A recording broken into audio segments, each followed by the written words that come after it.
Welcome back to Frankly Speaking here on WYDC TV Big Fox. I'm your host, Frank Hakem. We are broadcasting from the Hesselson studio. And in that studio this morning, we're going to be talking about legends and legacies. Good morning. Good morning. Thanks so much for being on the show. Thanks for having us. Yeah.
Well, good morning and welcome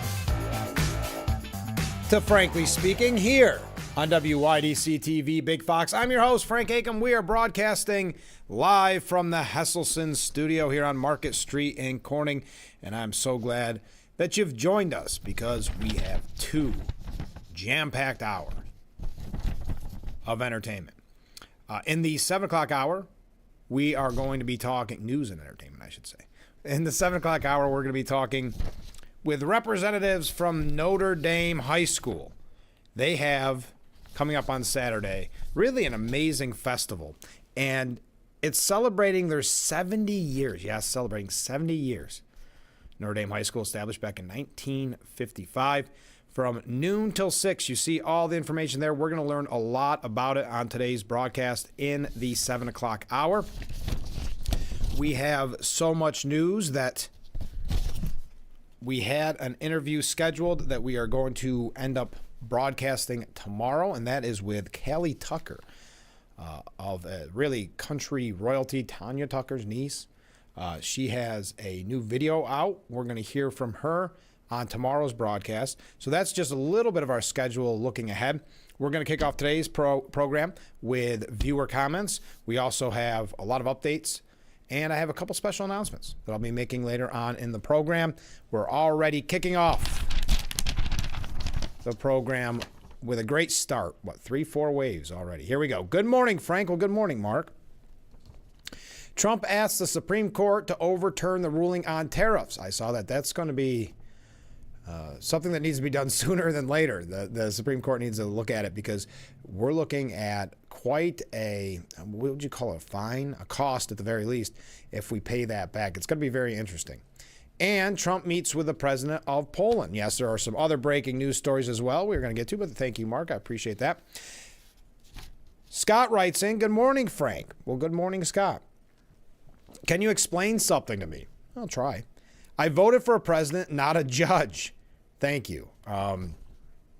That was a theme yesterday, and unfortunately, it's not going to be the full show this morning, but we have a couple other examples of that this morning where these activist kind of rogue judges decided that they're more powerful than the president of the United States and that they can be a hindrance in the agenda that the American people overwhelmingly voted for. And it's almost expected now when you go to your news sources, whatever one you depend on. We go to quite a few here on the program for our show prep. You just expect another judge this, another judge that. But I'll continue with what Scott had to say. Did I say Steve originally? I hope I said Scott. I apologize. Good morning, Frank. Scott here. I think I said Scott.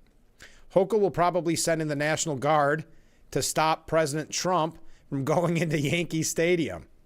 She's the commander-in-chief, not Trump. Just ask her. Yes, she said that yesterday. She's the commander-in-chief, so it was okay of the National Guard. So it was okay when she used the National Guard to patrol the subways right after COVID and to crack down on crime. That's okay.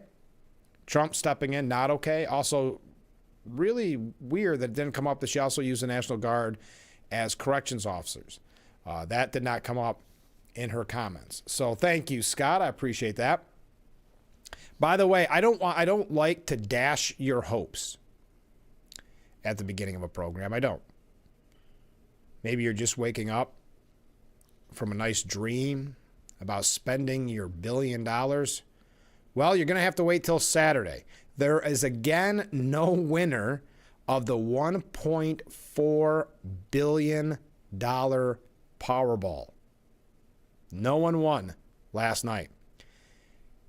This is inching ever closer to the record set back in 2022. Now, if you're curious, the winning numbers were 3, 16, 29, 61, 69, and 22 as the Powerball. It is now estimated that the jackpot on Saturday will be around $1.7 billion. $1.7 billion. Now, even though, I'm not completely dashing your hopes, even though the grand prize was unclaimed, 4 match 5 plus power play ticket holders won $2 million prizes, and 11 people pocketed $1 million. It does not say which state, so you should still, of course, check your tickets.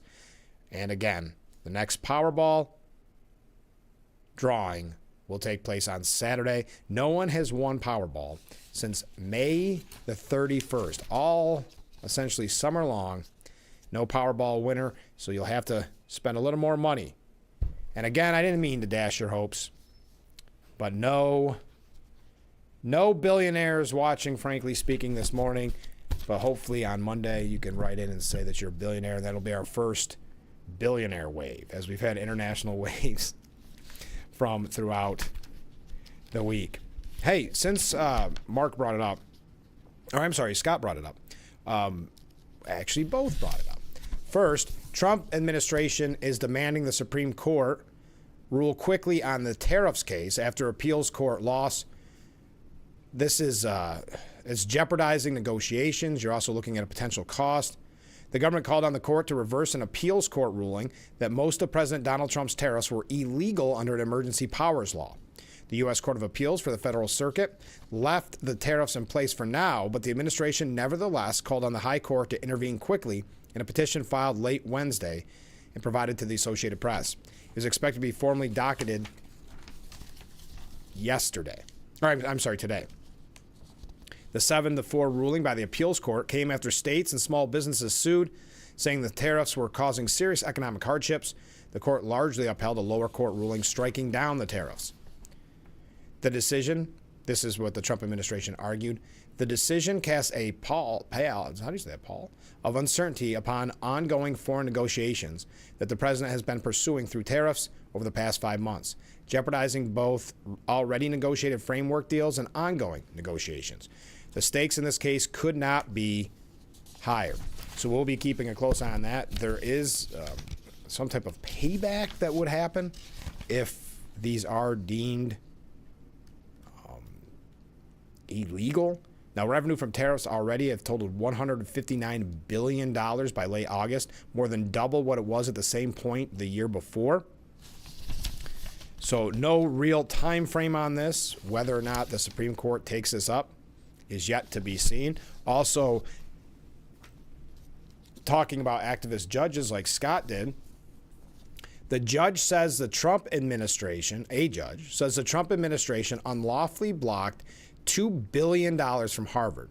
So we've learned that essentially donations by the taxpayer to these universities with just amazing, almost stunning endowments, that the money that taxpayers were giving them is a constitutional right, essentially.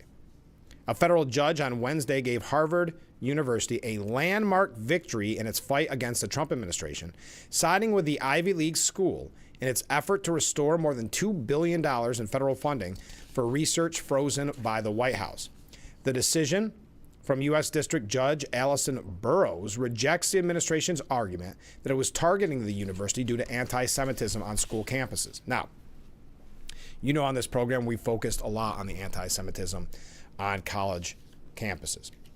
You know that it has run amok, that administrators, faculty, not only very much supported these protests, and in Harvard's case, the president is saying, we stand with the anti-Semitic protesters so much, I am willing to take a pay cut.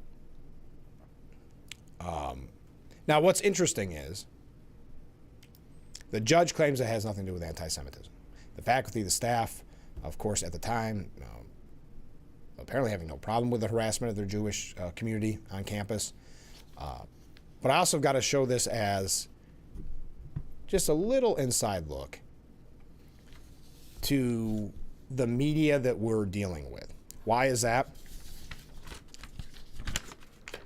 They don't mention it till much later on, even after talking about U.S. District Judge Allison Burroughs, that she is an appointee of former President Barack Obama. You guessed it. This is what the appointee of former President Barack Obama, Judge Allison Burroughs, said. A review of the administrative record makes it difficult to conclude anything other than the defendants used anti-Semitism as a smokescreen for a targeted, ideologically motivated assault on this country's premier universities. Does this sound like someone that isn't an activist? Tell me that statement. I'm going to read the whole statement here. But this doesn't sound like a judge making a fair and partial decision. This sounds like a judge that is writing for a op-ed for Mother Jones or an op-ed for CNN or you name it, Axios.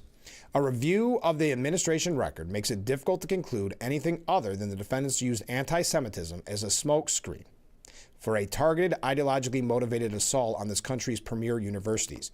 Their actions have jeopardized decades of research and the welfare of all those who could stand to benefit from that research, as well as reflect a disregard for the rights protected by the Constitution and federal statutes. So, taxpayer funding, you and I paying $2 billion to Harvard, even though their endowment is in the hundreds of billions. Us paying that $2 billion is now a constitutional right. And that, never mind the Jewish students who have had to put up with this harassment, this intimidation, never mind that, that's all a smokescreen to Judge Burroughs. And that Trump did this for ideological reasons.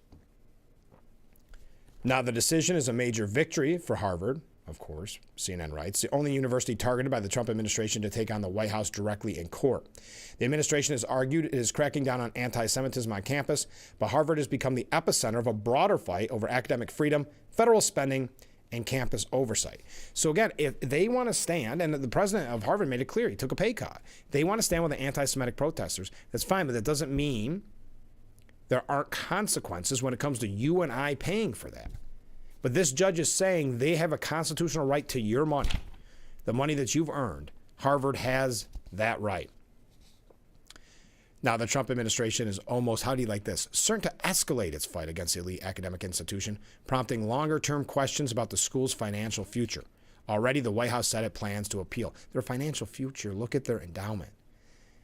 Look at, well, why are they dependent? Just like an NPR or a PBS, when they were pushing propaganda, they didn't deserve taxpayer dollars. If the universities aren't going to crack down on anti-Semitism and the harassment of their students, then there should be some repercussions. And of course, there will be an appeal. White House spokesperson Liz Houston said this activist Obama-appointed judge was always going to rule in Harvard's favor, regardless of the facts. We know that. There is no way we would have read that she would decide otherwise. You can see it dripping from her statement, the activism. But I'll continue. To any fair-minded observer, it is clear that Harvard University failed to protect their students from harassment and allowed discrimination to plague their campus for years. In a statement to the Harvard community on Wednesday evening, Harvard President Alan Garber, who took a pay cut to stand with these anti-Semitic protesters, said the ruling validates our arguments in defense of the university's academic freedom, so it's academic freedom, to allow your Jewish students to be harassed, critical scientific research, and the core principles of American higher education. Even as we acknowledge the important principles affirmed in today's ruling, we will continue to assess the implications of the opinion, monitor further legal developments, and be mindful of the changing landscape in which we seek to fulfill our mission. Now, Burroughs pointed to some of the research projects impacted by the administration's cuts. And the judge said, quote, there's no obvious link between the affected projects and anti-Semitism.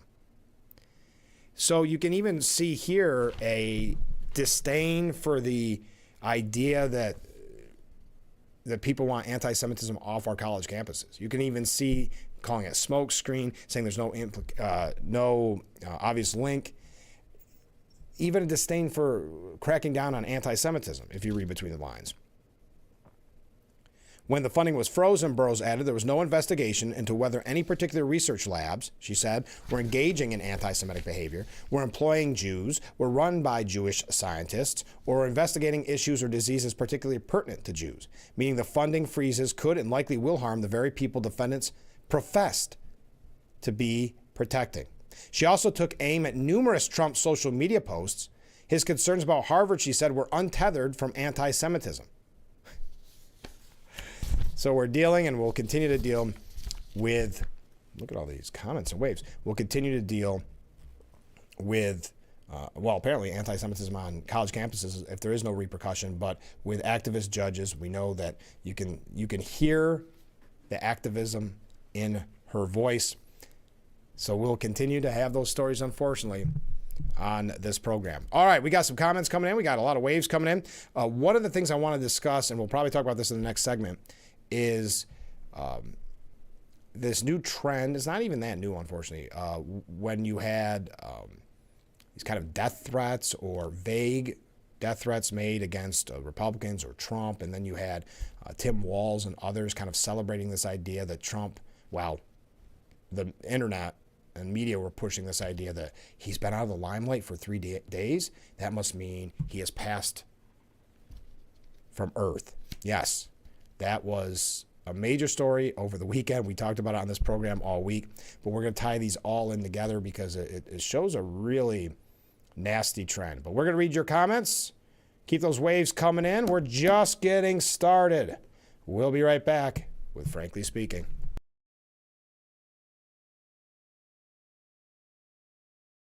Valicenti Advisory Service has been building long-term relationships in our community for over 35 years. We pride ourselves in the ability of our teams in wealth management and tax and business to work together to offer coordinated planning services for our clients. The mission of Valicenti Advisory Services is to provide specialized wealth management, tax, and business services to help clients meet their personal financial goals. Valicenti Advisory Services, Water Street in Elmira, Market Street in Corning. Visit us at valicenti.com.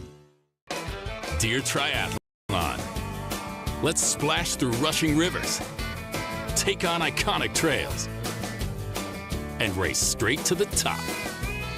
What's the point of winning if you can't kick back and enjoy the view? Yours, Toyota SUVs. Toyota is the #1 retail brand for 13 years in a row. Find yours at Toyota.com. Toyota. Let's go places. The Fox Sports app isn't just any sports app. It's your sports app. For the touchdown! Yeah, yours. Your teams. Your highlights. Your scores. Your stories. Just choose your favorites to get more of what you want. To the end zone! And of course, stream your teams live. The best part is free with your pay TV subscription. Grab your Fox Sports app today. If you are one regularly used hair relaxers or straighteners and were diagnosed with uterine, ovarian, or endometrial cancer, you may be entitled to significant financial compensation. I've used hair relaxers for years. I had no idea they could cause cancer. Chemical hair relaxers and straighteners have been linked to serious conditions, including several types of cancer. If you used hair relaxers and have been diagnosed with uterine, ovarian, or endometrial cancer, call us now. There's no fee unless we win your case. Call today.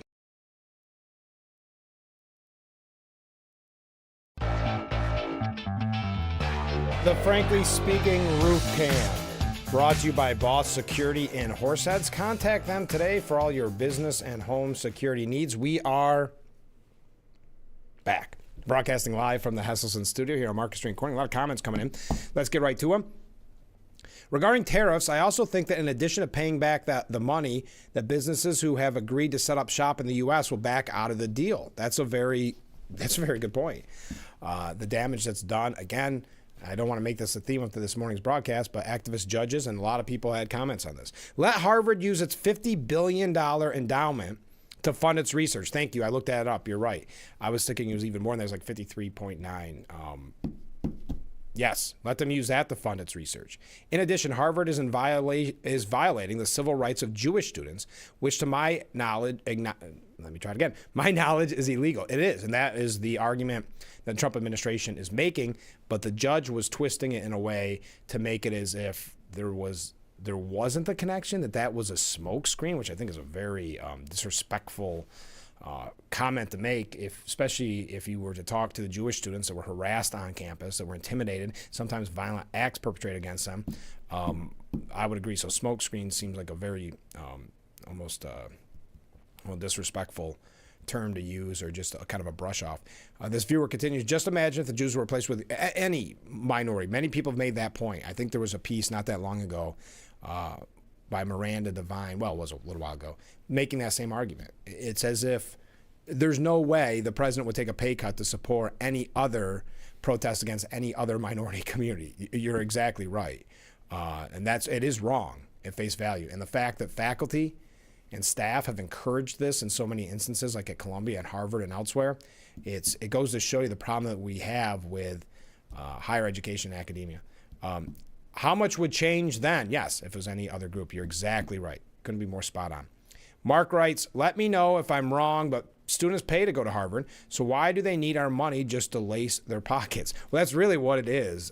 Their argument, I think, even with their endowment and the students paying, their argument is it's not apparently enough for this research that they're doing, this apparent vital research, this constitutional right to research, according to this judge. You're right. They are not. It's just like the argument they always used to make with NPR and PBS. Oh, Big Bird's going to go away, and Mr. Rogers. That's not the case. They've got the money. They just want more. They want more from taxpayers. Comment from a different viewer. Good morning, Frank. Well, hey, thank you everybody for the nice good mornings. It's good morning to you.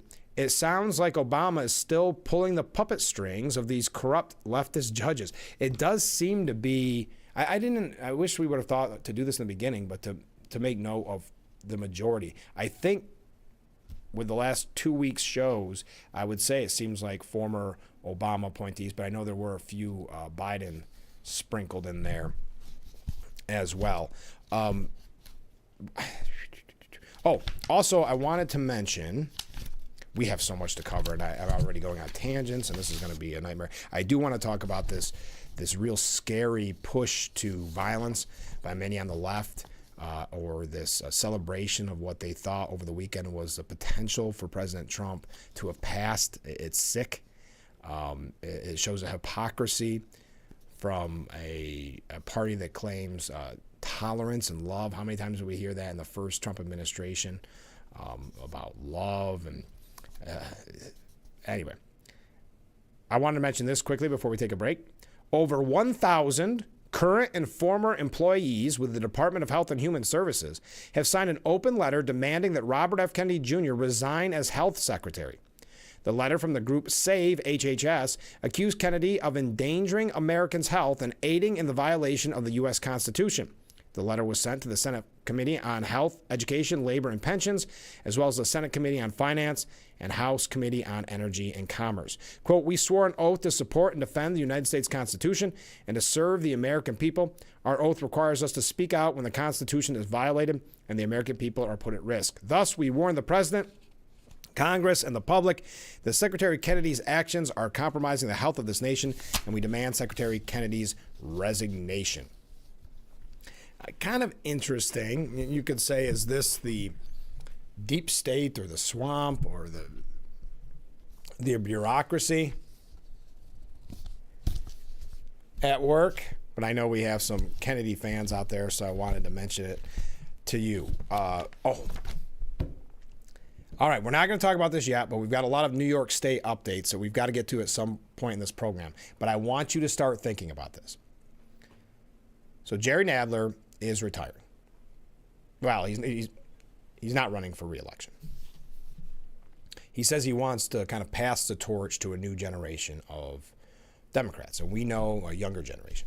We know that there's been a lot of criticism of the age of many elected leaders, specifically in the Democrat Party, and also this criticism that they're not strong enough in the resistance, meaning they're not far enough left, that they really need to be more like an AOC or a Mamadani, a socialist. Okay, we know all that. So I've got a couple pieces on that later on that maybe we'll get to. But the reason I bring up Jerry Nadler and his not running for re-election, a lot of names are jumping into the fray to run for Congress at his seat. Have you heard one of the names? You may have heard that JFK's, I think it's grandson, who's kind of, well, he's done some really strange things on social media and attacking Robert F. Kennedy, and that's a weird one. That seems like a fringe candidate to me. But I need to hear your thoughts on this. The potential to take over Jerry Nadler's seat.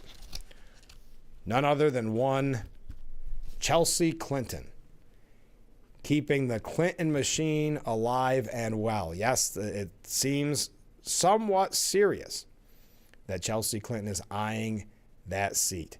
Your thoughts on that? How do you like that before we go to a break? Stay with us. We'll be right back with Frankly Speaking here on WYDC TV, Big Fox.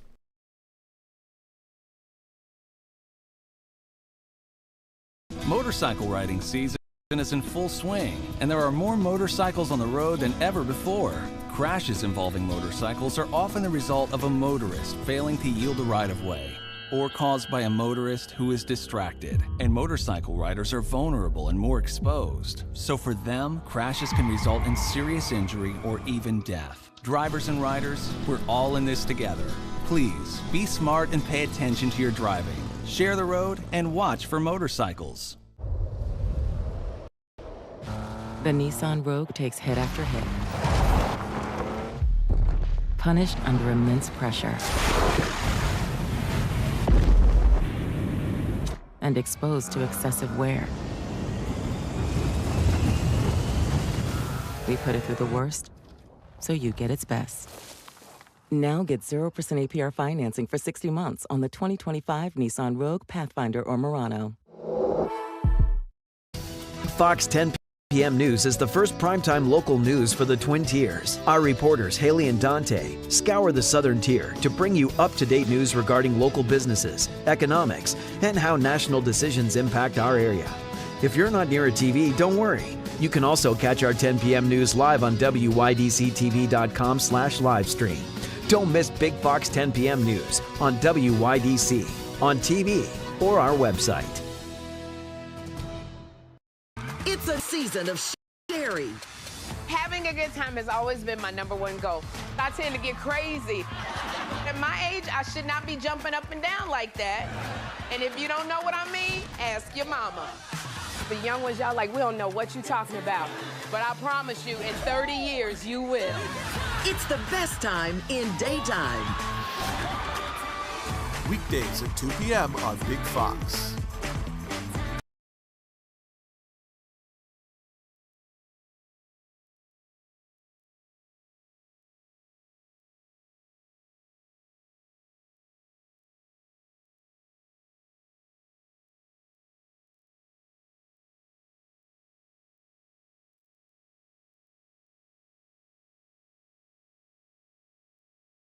The Frankly Speaking Roof Cam, brought to you by Boss Security in Horseheads. Contact them today for all your business and home security needs. We are back, broadcasting live from the Hesselson studio here on Market Street in Corning.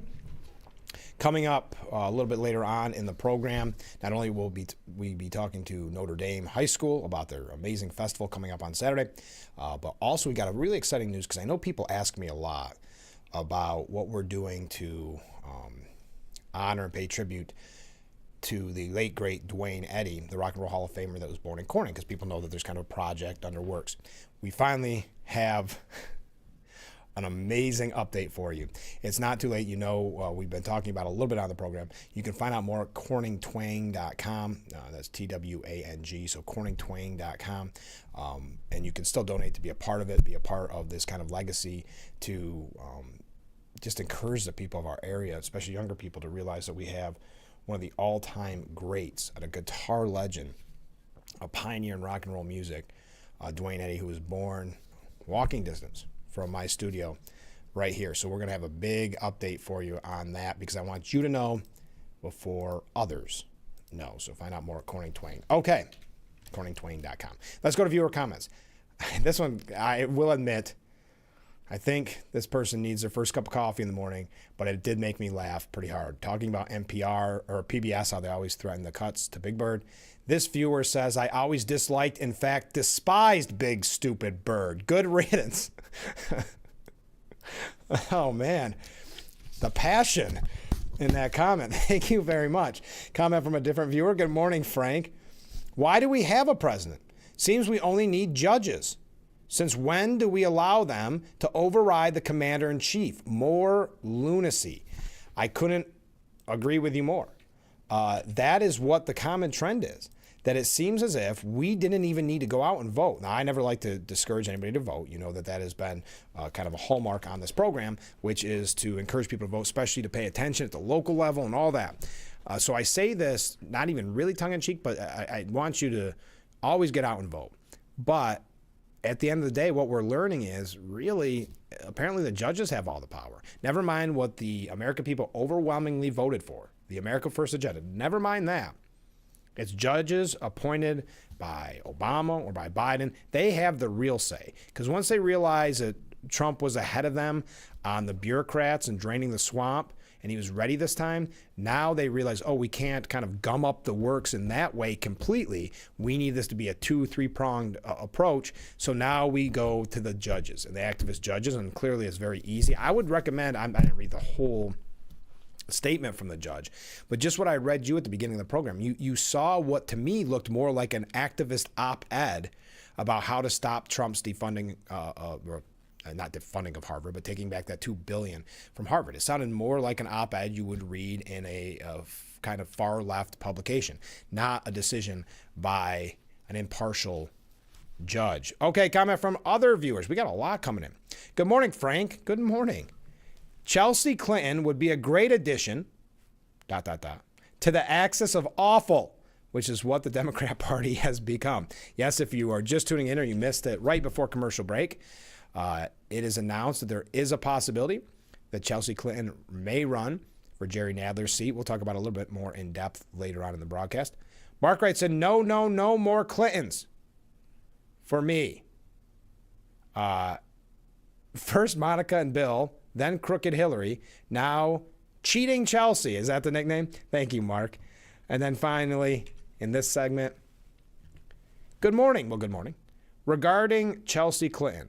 Frank, it's not even Halloween yet, and you're scaring me. There's always been speculation that she's going to run.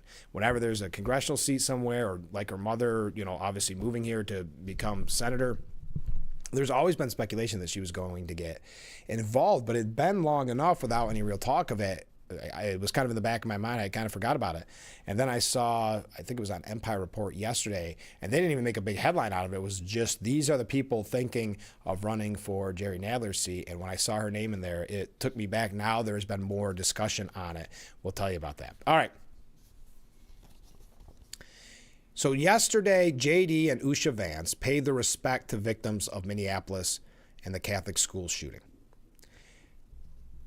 saying, I have never had a day that will stay with me like this day did, said J.D. Vance. These parents, in the midst of the worst grief of their entire lives, they opened up their lives and they opened up their hearts and they made me part of it. The Vances met with the parents of Fletcher Merkel, 8, and Harper Moisky, both 10, who were both killed when the 23-year-old gunman barricaded a door to the church and opened fire through a stained glass window. Now, we don't need to go through all the details. We've talked about this extensively. The vice president and the second lady brought 2 bouquets of flowers tied with blue ribbon to leave at the entrance to the church where the massacre took place. J.D. Vance, I think, was just wonderful in his statements lately regarding this, whether it's the left's attack on thoughts and prayers or just the touching tributes that he's paid. I think it was very appropriate that he attend. The vice president said every single family he met with asked for prayer. So my fellow Americans, if you're the praying type, say a prayer for this innocent girl who's actually in surgery right now, that the swelling will go down, that she will be okay, because she's still in the fight for her life. And every single family, to a person, is desperate that the death toll, which currently is at 2, stays at 2. Heartbroken parents also expressed that they wish the innocent children killed last week, little Fletcher and Harper, were discussed more than the brutal maniac who shot up this school, Vance said, and that's a wonderful point. Now, I bring this up, unfortunately, to show you kind of this hatred for this administration. And what I mean by that, as J.D. Vance and Usha Vance went to the Minneapolis church shooting site, protesters heckled the Vances. As he was paying his respect to the victims of last week's deadly mass shooting at Annunciation Catholic Church in Minneapolis, protesters standing by a Progress Pride flag heckled from across the street. Commenting on the protesters, many called it tone deaf, of course. This one poster, a conservative columnist, Dustin Grage, said leftist protesters proceed to shout, "You're a coward and do better," while flying a rainbow flag. Talk about tone deaf. So this ties in to a bigger picture, because if you wake up in the morning and say, paying your respects and your tribute to those that were lost and injured in that shooting, I want to protest that. You're the same person that would get very angry, I'm sure, over the thoughts and prayers, someone saying thoughts and prayers. And that ties in with even more of this hatred. We talked about it with Tim Walz joking, yes, he was the vice presidential candidate, joking about the passing of President Trump, which was in the rumor mill over the weekend because, wow, he actually had 3 days where he didn't talk to the press. As his statement was, it was 3 months with Biden, and there was no comments. So I brought you those quotes, and he was kind of saying, oh, this weekend there was news. I wish someday there's going to be news. Almost a weird veiled threat if you really wanted to read that way. Quote, just saying there will be news sometime. Just so you know, there will be news. Almost gleeful. That don't worry, someday Trump will pass from this mortal coil. GOP House Majority Whip Tom Emmer said Tim Walz mocking President Trump's health is a new low even for you. Wishing ill on others doesn't make you a leader. It makes you small. Minnesotans deserve better. Journalist and author Selena Zito said Tim Walz's monologue, where he pines something is currently wrong with the president's health, then chirps if there isn't, it's only a matter of a short amount of time before something dire will happen to him, isn't just vile. It shows once again Democrats have learned little since Butler. No, they haven't. As a matter of fact, I have in a moment when we come back from break, Joy Reid still pushing the conspiracy theory about a, quote, alleged assassination attempt at Butler. GOP Representative Pete Stauber in Minnesota's 8th Congressional District said Tim Walz toning the rhetoric down, huh? Is there more fraud in Tim's word or his state government? So I tie this in because of the anger, the tone deafness, the callousness of attacking thoughts and prayers, or protesting J.D. Vance and Usha Vance as they're going to that church, or you have Tim Walz kind of celebrating in this rumor over the weekend that the president had passed. There's more on this because you need to see what we're dealing with as a nation and what the Democrat Party is dealing with, but you can't have a kind of a hatred for somebody for a decade now and not have it corrupt you, unfortunately, and I think that's what we're seeing. So we have 2 or 3 more examples of this, and then we are going to move on, but I think it's something important that we can't take lightly. So let me take a break, read more of your comments. I know that Chelsea Clinton got people worked up this morning. In full disclosure, I had an idea. I had a feeling that would happen. Stay with us. We'll be right back with Frankly Speaking. When you're online, don't forget to visit our Facebook page at Big Fox News. Catch up on news from the Twin Tiers. Vote on the daily question and hear about local events. All on Facebook.com/Big Fox News. Tire Warning is your back-to-school tune-up authority. Family service you can trust. Save big on all brand name tires, suspensions, oil changes, inspections, tune-ups, and exhaust. We give you peace of mind this school season. Your car, your kid's car, your off-to-college car. We have all kinds of tires for all kinds of vehicles. We love tires. We love maintaining your vehicles. I would highly recommend them. We came in, 5 minutes, we're in and out. Get the job done right the first time. Tire World of Corning, family service you can trust. We've had many wonderful memories as a family. Dropping Shelly off at school. I prayed he wouldn't get stuffed in a gym bag. Missy might have been the one in Little League. I'm asking the Lord to watch over my little girl. Well, while you're at it, ask him for a win. I got money on this. But Georgie is the one who threw us the real curveball. I got a girl pregnant. Oh, no. Are you kidding me? We may not be perfect, but to me, we have the perfect family. When you're online, don't forget to visit our Facebook page at Big Fox News. Catch up on news from the Twin Tiers. Check out our newsreels and hear about local events. All on Facebook.com/Big Fox News. If you are one regularly used hair relaxers or straighteners and were diagnosed with uterine, ovarian, or endometrial cancer, you may be entitled to significant financial compensation. I've used hair relaxers for years. I had no idea they could cause cancer. Chemical hair relaxers and straighteners have been linked to serious conditions, including several types of cancer. If you used hair relaxers and have been diagnosed with uterine, ovarian, or endometrial cancer, call us now. There's no fee unless we win your case. Call The Frankly Speaking Roof Cam, brought to you by Boss Security in Horseheads. Contact them today for all your business and home security needs. We are back, broadcasting live from the Hesselson's studio. Looking at all these comments coming in. Let's get right to them. How can a judge that clearly is not capable of reading the Constitution keep their seat? That's a great question once they're appointed, right? Another comment from a different viewer, say it isn't so. We don't need another Clinton. Not now, not ever. That's the talk. That is the talk. That Chelsea Clinton may be running for Jerry Nadler's seat. Jack writes in regards to the judges, I don't understand why the Republicans don't throw it back at them and use judges they've appointed to counteract the judges that go against the president. Let's see how they like it. I'm thinking we would see less misuses of the judicial system. Well, I think the problem is they shop around for the judges, and they find it, as it moves up the chain, they find the judge that will be the best. I'm not a lawyer, but that will be the best for their case. So it's kind of difficult, I think, to counteract, but a fair point. Comment from a different viewer. It's great that Tim Walz is over the grief of the Catholic school tragedy and is back to life as usual as a Trump hater. And you're spot on with that. Someone else had said something similar. I'm not sure who this is. It was somewhere and it got cut off, but it was on Twitter. It was some type of conservative Twitter account saying, Tim Walz tells supporters to remain hopeful that Trump will die soon.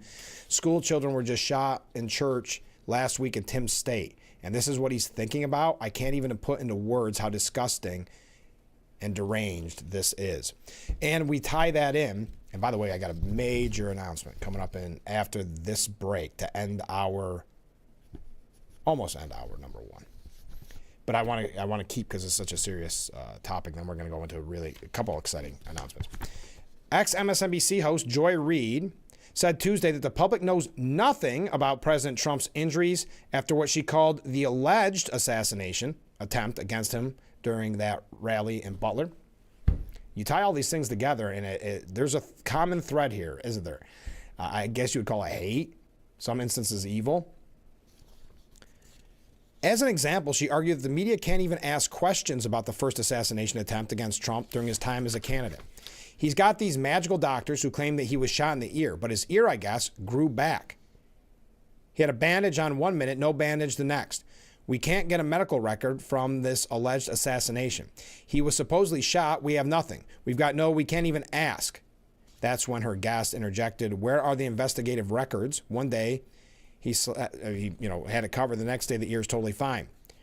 Reid said it's fine.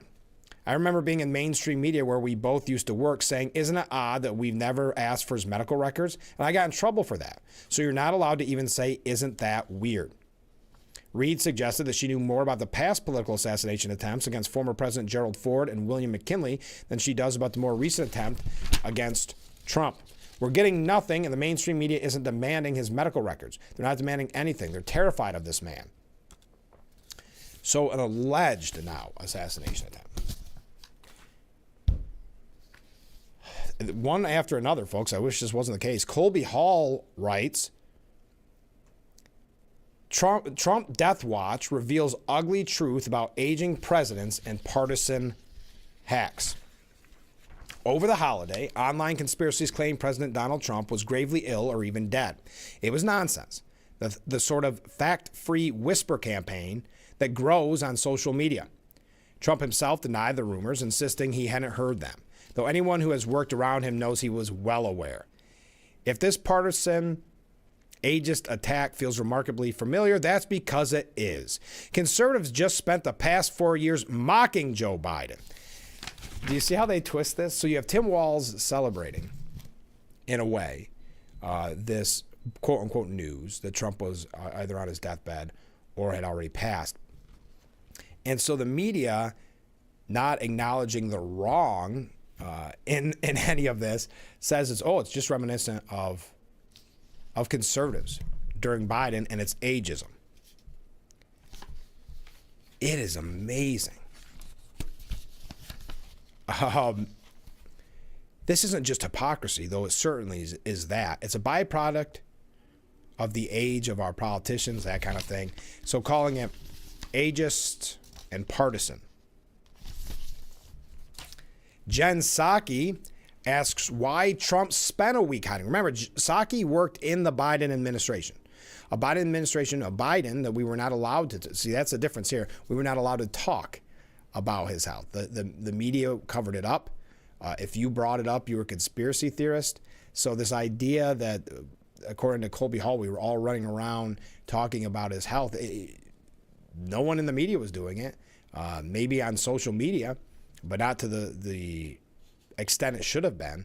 Psaki said let me tell you what Psaki said when we get back, because I heard the recording whistle and I don't want to run too late. Stay with us. We'll be right back with Frankly Speaking here on WYDC TV. Big Fox. wrong one. There we go. More cars, lower prices. Simmons Rockwell. Make car buying simple when you drive your deal at a Simmons Rockwell location near you, where you'll always find more cars at lower prices. When you're online, don't forget to visit our Facebook page at Big Fox News. Catch up on news from the Twin Tiers. Vote on the daily question and hear about local events. All on Facebook.com/Big Fox News.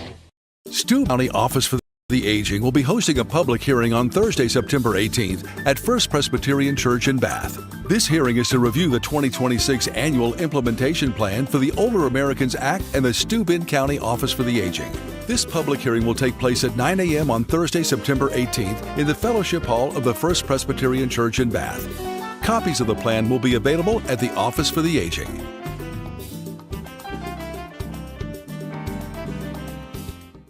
The Bix website is here now. WYDCTV.com. Local and national news that keeps you informed and involved. WYDCTV.com. Today's weather, up to date and in your town. WYDCTV.com. Sports news, local events, and health stories that affect you. WYDCTV.com. The Big Fox website. Your news here now. WYDCTV.com. The Frankly Speaking Roof Cam, brought to you by Boss Security and Horseheads. Contact them today for all your business and home security needs. We are back broadcasting live from the Hesselson studio. Comment from a viewer. Yes, Frank, that was a great makeup job with the fake blood. Oh, yeah, and the photos with the bullets actually being captured on camera. Trump haters need to get a life. Well, Jen Psaki, on her broadcast yesterday, or on Tuesday, lamented that we may never know why Trump suddenly spent a week hiding from the public. Can you imagine Jen Psaki, who covered for Biden, even after the fact, saying, I never saw that man that we saw on the debate stage, questioning if it was a health reason. She then went on to question, was it because of Jeffrey Epstein? Was it because he has bad polling number? This is a man who, I don't know if there's ever been a more transparent president. I mean, the last cabinet meeting he gave, he talked for, 3 hours and 16 minutes to the media and to his cabinet, all broadcast for the world to see. It's not the amount of time he spends being transparent and talking to the media, talking with whoever, is remarkable. So the man during Labor Day takes 3 days off, and they have the audacity to question his health and even suggest that perhaps he had passed after what we saw for the last 4 years. Many criticizing Psaki. Tom Bevan said Psaki was right about one thing: you can't make this stuff up. It's called hypocrisy at its finest. It's just incredible that Jen Psaki is trying this. Astonishing, even. No self-awareness with these people. But it all ties in, and this is why I brought this up from the beginning. Miranda Devine said over the Labor Day weekend, instead of enjoying the last days of summer with family and friends, Democrats and other Trump-deranged folk had nothing better to do than indulge in sick fantasies about the president's health. We've talked about the hashtags. I don't even like reading them on the air. This was not a harmless meme or politics as usual. It was seeded by anonymous left-wing social media accounts and amplified by journalists and influencers to create a permission structure to fantasize about Trump's demise. Despite photos of Trump golfing with his grandchildren and his numerous long missives on Truth Social, including about the landscaper who ruined the new limestone paving in the Rose Garden, the rumor went viral. PolitiFact traced the rumor's origin to a tweet from an anti-Trump foreign policy reporter named Laura Rosen from AI Monitor, who shared a screenshot of the White House presidential schedule, and a fake innocent noted that Trump hadn't been seen in 2 whole days. Her post was viewed 34 million times, and of course that's when the copycats began. And we heard his response. Trump made light of the rumor. He said he had a very active weekend, saying that, hey, Joe Biden was gone for months at a time and no one questioned it. Biden was AWOL almost his entire presidency, and on the few occasions he was encountered by the press, he whispered, yelled, fell over, or shuffled.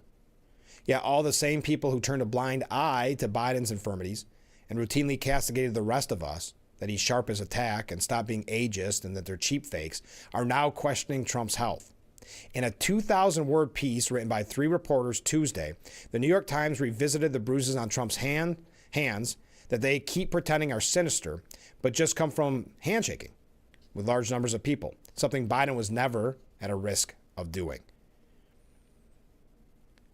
And at 79, the president is so active and so busy and golfing and all those things. It's just, it's sad. That's why the entire Democratic Party apparatus is keyed in to the elimination of Trump. He has shown them up badly, and they have no answers to his victories, whether on illegal migration, big city crime, cutting taxes, ending wars, boosting the economy. The list goes on and on and on. They can't seem to counter him or change course, and have no leader other than Gavin Newsom, who has to try to imitate Trump to get attention. So they retreated into the delusion that if only Trump were gone, all their problems would vanish. Their constant framing of Trump as Hitler, an authoritarian fascist, and an existential threat who must be stopped at all costs fosters a climate in which death threats against the president are normalized. This week, Washington, D.C. grand juries let off 2 crazy people charged with repeatedly threatening to assassinate the president. One was a New York woman, and I mentioned these earlier in the week. I don't want to go through each of those. You had James Comey with his tweet about 8647. Of course, he pretended he had no idea what that meant. You had Walls laughing about this, saying it was imminent. I'm not even going to try the word now. It was imminent in his demise, which is borderline threatening. But this is as Miranda Devine says, a collapsing political party is as dangerous as an animal in its death throes. And that's why I brought that all up. We're going to move on from that topic. I see a lot of comments coming in. If you missed it, Chelsea Clinton thinking about running for Jerry Nadler's seat. Let me know what you think. Last break in this hour, then we have a couple big announcements. So stay with us. We'll be right back. Hi, this is Tom Witzel, owner of Hesselson's in Amara Heights. At Hesselson's, we care about your well-being and overall health, whether it's relieving stress, muscle recovery, increasing circulation, or just revitalizing the body. Hesselson's now has 2 complete line of infrared and traditional rock saunas in our new and expanded showroom. Come in today and see why owning a sauna is a start of your new healthy lifestyle. Hesselson's is still locally and family-owned and operated in Amara Heights. After 70 years, it's still fun to poke in the corners at Hesselson's. Is this your mom? Yes. And that's your dad? Nope. I'm the father. Even if you're the father, you're lying. My family does not like my boyfriend. Solid family. I've had enough of this. I'm not your mommy. Now you're just talking crazy. Don't do that. I'm not your auntie, I'm your mother. Can't cross mama and come in here and get treated nice. Your case is dismissed and so are you. If you or one regularly used hair relaxers or straighteners and were diagnosed with uterine, ovarian, or endometrial cancer, you may be entitled to significant financial compensation. I've used hair relaxers for years. I had no idea they could cause cancer. Chemical hair relaxers and straighteners have been linked to serious conditions, including several types of cancer. If you used hair relaxers and have been diagnosed with uterine, ovarian, or endometrial cancer, call us now. There's no fee unless we win your case. Call today. The Frankly Speaking Roof Cam, brought to you by Boss Security in Horseheads. Contact them today for all your business and home security needs. We are back, broadcasting live from the Hesselson studio. Let's go to some viewer comments to wrap up hour number 1. In the next hour, we got a lot coming up. At the top of the hour, we got big announcements. One in regards to the upcoming, it's an annual ceremony for September 11th in Irwin. We've got a big announcement on that coming up at the top of the hour. Also, I'm going to give you an update on Dwayne Eddy and the tribute to Dwayne Eddy that people have been asking me about. We've got a big update on that. A couple other things, too. We've got a lot of topics, and we'll be hearing from Notre Dame High School about their upcoming festival on Saturday. All right, some comments, and I see others come in. We'll start off the next hour with those, too. Jen Psaki is hilarious. She said it with a straight face, too. Joy Reid as well. When these guys start talking, get out the popcorn, that's for sure. You know you're going to have some type of, kind of like a Jasmine Crockett. You're going to get some type of soundbite. Another comment from a different viewer. Joy Reid is an imbecile. That said, wasn't she silent when the former occupant of the White House took numerous falls and stumbles, not to mention ghost handshakes with phantom people and the inaudible mumbles, you know, the ones we saw with our lying eyes, and yet complete silence from her and others? I would even say not even complete silence. They would criticize you and mock you and call you conspiracy theorists, and it even gets worse and ageist if you did bring it up, if it was talked about. And to your point, the reason Biden didn't have the bruise on his hands, it was because he was doing the handshakes with phantom people. So it didn't have the same type of bruising potential. That's a very good point. Wow, there is... Oh, okay. Well, I got some comments coming in. We'll read them in the next hour. Okay. We as Americans are so ignorant to buy into this stuff. It's just to distract from what is getting done. You don't hear how crime is down in Washington. We get that. We get what we deserve. Well, I think I understand what you're saying, that some of this is a distraction. I don't think in this instance, I don't think it can be taken lightly. And I may be misreading your comment. I don't think we can take lightly this level of hatred that has now grown, because that's not healthy, that hatred. And it leads to very scary things, like the one viewer or the one person who commented said they haven't learned their lesson from Butler, Pennsylvania with assassination attempts. So if you keep pushing this hate, all it takes is some deranged person, God forbid. All right, comment from a different viewer. So did Joe spend the weekend on the beach, sleeping in a chair, eating ice cream? Probably. And finally, to wrap up this hour, and we'll get to the rest of your comments in the next hour. We're having a great show this morning. Am I wrong about that? I think it was the Chelsea Clinton thing. Everybody's excited that she's going to run for Nadler's seat. On that note, good morning, writes this viewer. My wife says she hopes you have a watch as a backup in case the Corning whistle is down or your show will be all off schedule. The show is normally all off schedule. That's what the Corning, I do have a watch. But the Corning whistle is a helpful reminder that that's a break I need to take, and I really got to start speeding things up, because that means the hour is almost through and we still have tons of things to get to. That's what's normally going on in my mind. So big announcements when we come back. Also, not wrapping up, but reading your viewer comments that I didn't get in that segment because we are out of time. No whistle to remind me, but I know I can feel it in my heart that we're already running late. Stay with us. We'll be right back with Frankly Speaking here on WYDC TV, Big Fox. August brings the heat and the hottest deals are here only at Blaze Alexander Family Dealerships in Mansfield. Ford Summer Sales Event is here with 0% APR for 48 months on brand new 2025 Ford F-150. Don't miss the Make This the Summer Sales Event, where you now get $2,000 of bonus cash on all new 2025 Ram 2500 model. Enjoy up to $11,000 off brand new 2025 Chevy Silverados and up to $5,000 off 2025 GMC Acadia. So stop and shop to save some green off Route 15 to Mansfield, where we're taking the deals the other guys won't. There have always been a few ready to fight and win. Since 1775, these few have been Marines, and they come from across this land to defend the future of our nation. This year, our Corps celebrates 250 years, and Marines are proud to serve this country, each other, and all that is still to come for America. The Fox Sports app isn't just any sports app. It's your sports app. For the touchdown! Yeah, yours. Your teams. Your highlights.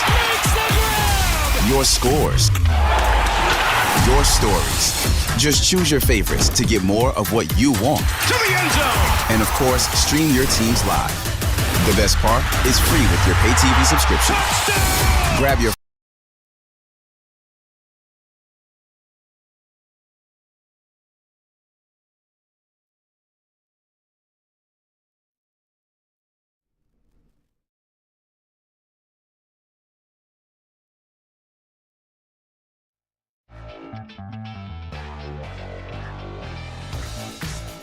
It's hour number 2 of Frankly Speaking here on WYDC TV, Big Fox. I am your host, Frank Acom. We are broadcasting live from the Hesselson studio here on Market Street in Corning. Thank you so much for joining us. We're having a blast this morning. If you're just tuning in, you've missed a lot, but I'm glad that you'll catch the last hour.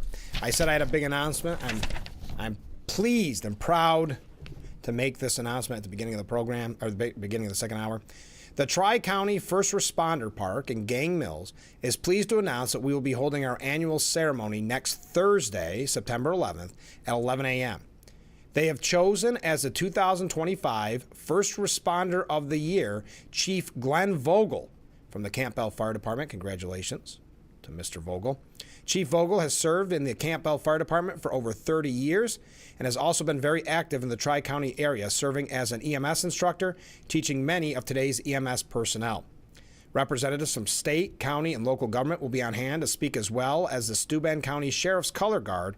They will take part in the ceremony. So congratulations to First Responder of the Year, Chief Glenn Vogel from the Campbell Fire Department. And again, the annual ceremony held in Tri-County First Responder Park in Gang Mills will be held next Thursday at 11 a.m. So thank you for sending that in. I appreciate that we can break that news on Frankly Speaking. We've got a couple other announcements we're going to get to.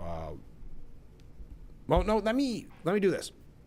I'm going to read your comments, and then I've got something I want to show you about Dwayne Eddy, and then we'll move along, because at 7:10, we're going to hear, right around there, we're going to hear from Notre Dame. So let's go to some viewer comments.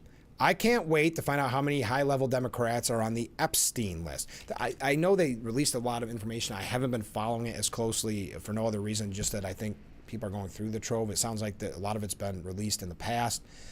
Try to keep up on it, but there's been so much. So I haven't heard any names or anything like that. Mark writes in a Democrat's eyes, what is Trump going to do next? Oh no, he took off 3 days. He must be dead. Give me a break today. Ridiculous. And they need to have a bill stating that judges can't override the president. It's going to be interesting, some of these court cases, because they seem to always get overturned into the president's favor when it goes to the Supreme Court. But it's that process, right? This viewer writes in, good morning. You were just reading a quote from somebody, and I apologize. I didn't catch who it was. But they noted people were jealous of Trump because of all the things he has done. Before I continue with your statement, I believe that was Miranda Devine from the New York Post. I want to clarify that. And they mentioned ending wars. What wars has Trump actually ended? As far as I can tell, the situation with Israel and Gaza and the situation in Ukraine has only escalated and deteriorated. People can't just say Trump has ended wars when it's not actually true. So as you know, the Nobel Peace Prize is apparently a dream of Trump's, or for some people to see that Trump gets that. My theory is he never will, because it's a far left organization. But having said that, the reason I give you that little bit of background, they released a statement, I think just yesterday, because I guess the Nobel Peace Prize is announced within the next month or so. So I don't know if this is kind of like when a movie comes out at a certain date, hoping that they can get that Oscar, or they release some ad in the local trade pushing to get those votes. So it's something like that. Maybe they're campaigning for it, if you will.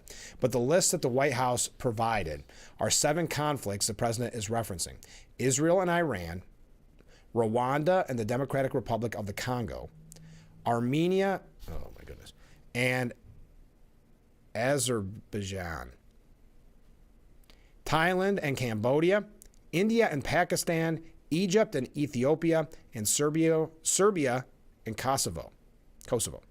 So that's the list that the White House has provided. So Trump had said in some type of statement that it was 6 or 7 wars that he ended. When asked to, kind of back that up, the White House provided that list of 7. I will say there's still more work, obviously, to be done on Ukraine. There's a really interesting piece. I don't think we'll have a chance to get to it this morning, saying that even with all this bluster coming from China and Russia and North Korea, we can't keep our eye on helping Ukraine.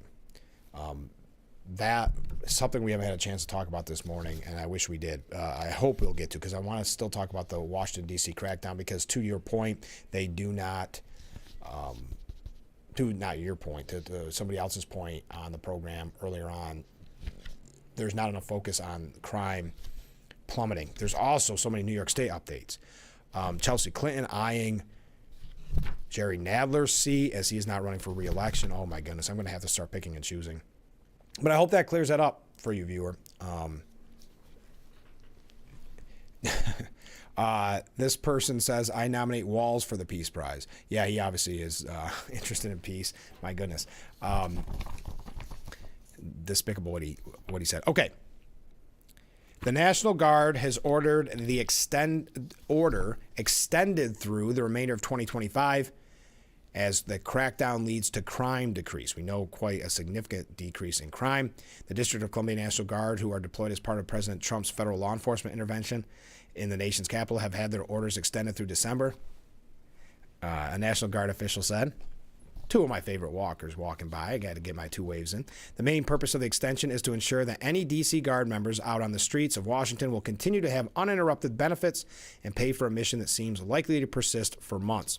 The official, who spoke on the condition of anonymity because they were not authorized to talk to the media, said that while the extension doesn't mean that all 950 D.C. Guard troops now deployed will serve until the end of December, it is a strong indication that their role is not winding down anytime soon. Now, an ex-Chicago, because now there's talk about Chicago, and J.D. Pritzker, of course, not happy with that, outraged with that. We're going to tell you about Chicago in just a second, but I had to mention Adam Schiff. He was on CNN, of course. He responded to a question on whether the drop in crime in Washington, D.C., that is substantial and substantiated, since the federal surge compared to the same time last year, should be celebrated, because many of these Democrats have painted themselves into a corner where they end up looking as if they're celebrating crime in a way that they can't say, well, this is actually a good thing. I will say to Mayor Bowser, I'm going to tongue-tie this morning. I'm having such a good time. Muriel Bowser, that she is saying that it's working and that she's not opposed to it. I mean, yes, she takes a dig every once in a while, but, overall. But there's people like Adam Schiff who can't celebrate the fact that crime has plummeted in Washington, D.C. The question was asked. So when you look at the numbers there, though, this is according to Washington, D.C. official database last week. I know you're familiar with these numbers, but here they are. A 44% decrease in violent crime in the 3 weeks since the federal surge, compared to the same period a year ago. That includes a 44% drop in homicides compared to the same time last year. So if that is the outcome of what he's doing, is that something to actually celebrate? That's actually a fair question. Schiff responded, well, I don't think I can analyze what D.C.'s crime numbers were, but I can say this about Los Angeles and the deployment of troops there. First of all, it was completely unnecessary. We didn't need the National Guard. Thousands of National Guard troops activated for this purpose, something that frankly takes them away from doing work, fighting fires, doing the work that our military is called upon to do as a military force, not a civilian force. To deploy Marines to Los Angeles for that purpose was also another waste of military resources. And what's more, it squanders the goodwill of the National Guard. In California, we love the National Guard. We value them for their heroic efforts during times of natural disaster. But this really polarizes the public with respect to the Guard. And for the Guard itself, we have seen a collapse of morale as Guard troops say, I didn't sign up with ICE. I signed up to serve my country as a member of the military. So I can't speak to D.C., but I can speak to California. And this was a terrible abuse and a lawless abuse of the military. So what Adam Schiff said there, and I know I spent too long talking about that, is no, he can't celebrate the decrease in crime in Washington, D.C. He doesn't have the time to do that because he has to politicize and criticize Trump and Los Angeles. It just shows you a little inside look at what is being dealt with. We've got a couple other things on this, but coming up next, we do have our interview with Notre Dame. Before I go to Notre Dame, let me do this. I'm really excited about this. So people have asked me time and time again, what are we doing to honor Dwayne Eddy? If you recall on this program when we first went on the air, I want to say it was maybe even the first week, but it was definitely the first month. We had a great interview with Corning native and Rock and Roll Hall of Famer Dwayne Eddy. Then in April of the next year, Dwayne passed away. And honor of a lifetime that I got to know him and got to interview him so many times. And me and a group have been working on this for a long time, but there's been so many of us, many viewers, many people listen to the radio show. I've always said, why isn't more done to honor Dwayne Eddy and let people know, if nothing else, to pass along the knowledge that a Rock and Roll Hall of Famer was born in Corning, New York, in a place I could walk to from here. Why is not more being done? We finally have a project. We finally have a group that has been able to put the work into it, the time into it, and we're really excited. And I want to show you exactly what we are talking about. Let me make sure I got the right run. There we go. The Dwayne Eddy Historical Marker Dedication Ceremony is coming up on Saturday, September 20th. Now, that is during Harvest Fest. So what a perfect opportunity to see the unveiling and have a great day in Corning. Saturday, September 20th, 2 p.m. at Centerway behind the clock tower.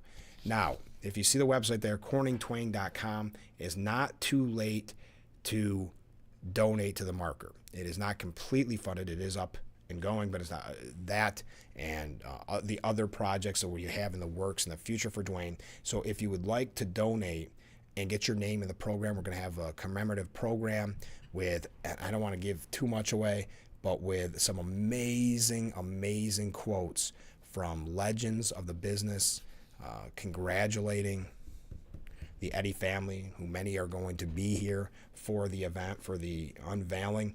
I couldn't tell you how proud I am of this and how excited I am of this. So mark that in your calendar. But also I would ask if you want your name involved, because I know there's been so many people throughout the years that have spoken so highly about Dwayne, or have, like me, been kind of startled that there hasn't been this kind of recognition. What's finally coming after many years. I was proud that we had a day to recognize him back when Mayor Rich Negri was in office and Dwayne visited, so it was Dwayne Eddy Day many years ago. And then after, we don't have to relitigate, but it took a little while. Well, it took 2 years, I think, and we got Dwayne Eddy in the Steuben County Hall of Fame. But now something in the heart of Corning to pay tribute and to honor the man. And I want to just say, he became a huge star, but if you look at his promotions and the work he had done, it always said born in Corning, New York. And as a matter of fact, one of the first little publicity things done on him when he was making it big, a writer had put Dwayne Eddy born in. People of Corning may not know this, but Dwayne Eddy was born there. So now finally getting some recognition, and hopefully more in the future. But if you do want to be in that program listing as a supporter, because I know there are so many supporters, please go to corningtwain.com and find out more. If you see me on the street, stop and I can tell you more about it. But corningtwain.com, corningtwain.com, and Twain, T-W-A-N-G. So thank you for giving me a moment, humoring me, so I could take some time out to tell you about that. And it's going to be a special event. You're not going to want to miss the event, and you're not going to want to miss being a part of it. All right, we've got to take a break. When we come back, our friends from Notre Dame High School, then I'll read your comments. I know there's a lot of people. I'm not joking when I mention that Chelsea Clinton is seriously thinking about running for Jerry Nadler's seat, and that grandson of JFK, which is interesting because he's definitely got some baggage with some of the social media posts he's had. Not that Chelsea Clinton doesn't have baggage, but I'm just saying that's going to be an interesting race. If every name that's being thrown around does jump in, it's going to be a heck of a race. So your thoughts on that? Oh, the rumor that the White House is maybe trying to give Eric Adams a job so he'll drop out of the race. That's interesting because I can't see Trump supporting Cuomo, but maybe he does over the socialist. I don't know, a lot of moving pieces there. We'll get to that. I know I'm rambling on. I'm just so excited to talk to Notre Dame. I'm so excited about the Dwayne Eddy event. I'm so excited to be here with you. So stay with us, Notre Dame, when we return.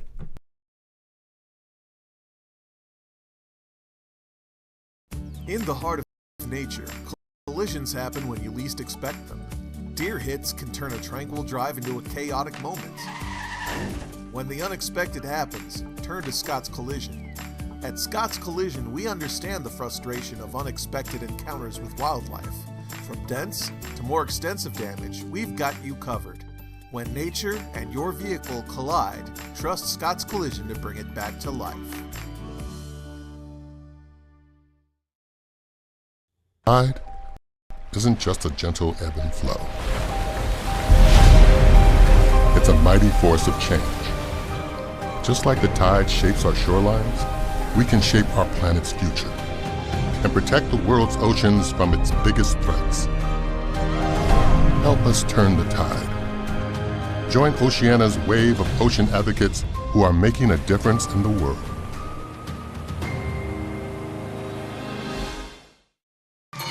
Something with a diamond in it. Diamondback rattlesnake. It's in the name.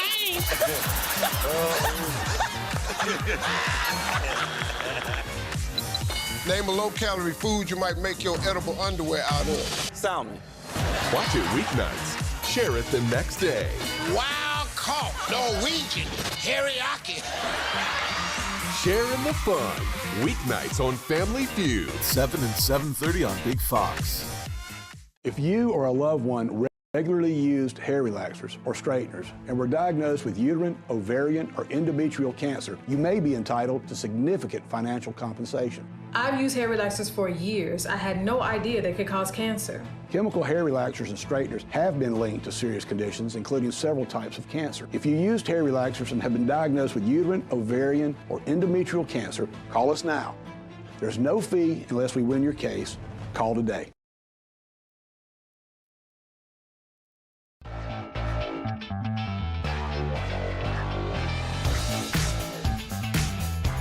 It's our beautiful view of historic Market Street in the heart of the Gaffer District, brought to you by Boss Security and Horseheads. Contact them today for all your business and home security needs. Welcome back to Frankly Speaking here on WYDC TV Big Fox. I'm your host, Frank Acom. We are broadcasting from the Hesselson studio, and in that studio this morning, we're going to be talking about legends and legacies. Good morning. Good morning. Thanks so much for being on the show. Thanks for having us. Yeah, so tell us about this upcoming event. It's hard to believe. I think it was at the beginning of the summer where I learned that you are going into 70 years at Notre Dame High School. So this is a celebration, right? Oh, it is definitely a celebration. And we decided that, we started having meetings back in January, and we decided we needed a kickoff, something that was going to kick off the 70th year. And what a great way to do it is with a festival and a concert, and then ending the evening with fireworks, which is going to be awesome. Yeah. Because Notre Dame, in the past 70 years, I don't know the exact dates, but I know it was sometime in the early 80s, they had a festival at Notre Dame. Oh, okay. And so we thought, well, why not kick it off with a festival? Yeah. So our festival will be from noon until 6, and we can get into further details, but noon to 6, and then we will have the concert. The doors open up at 7. The 7 Wonders start at 8 o'clock, and they'll end at 9:30, and then the fireworks will. So, boom, boom. As school starts, you decide to also have a gigantic festival that same week, just to make life easy. We might not have thought that one through so good, but it really coincides with the opening of the school. And 75 years ago, there was a mass celebrated on this weekend. Okay. So it started off because we do have the bishop coming to celebrate mass on Sunday, and we just kind of backed into Saturday as the festival. But timing is definitely, there's a lot going on the first week of school, that's for sure. How would you say the planning's been going overall? Because there are so many events surrounding this, whether it's inflatables, vendors, all the food, and the concert. How's the planning been going? Very busy? Oh, well, you're talking to the right person. Yeah. It's been very, very busy and challenging at times. It's free admission to the community. We want the community to come. It's not just for Notre Dame families or alumni. Sure. Because we have students coming in from Ithaca and from the Valley. From Corning. So, but we want the community to come because we've been in the community for 70 years and in the town of Southport for 70 years. So, admission is free. For the kids, we have the inflatables. We have 2.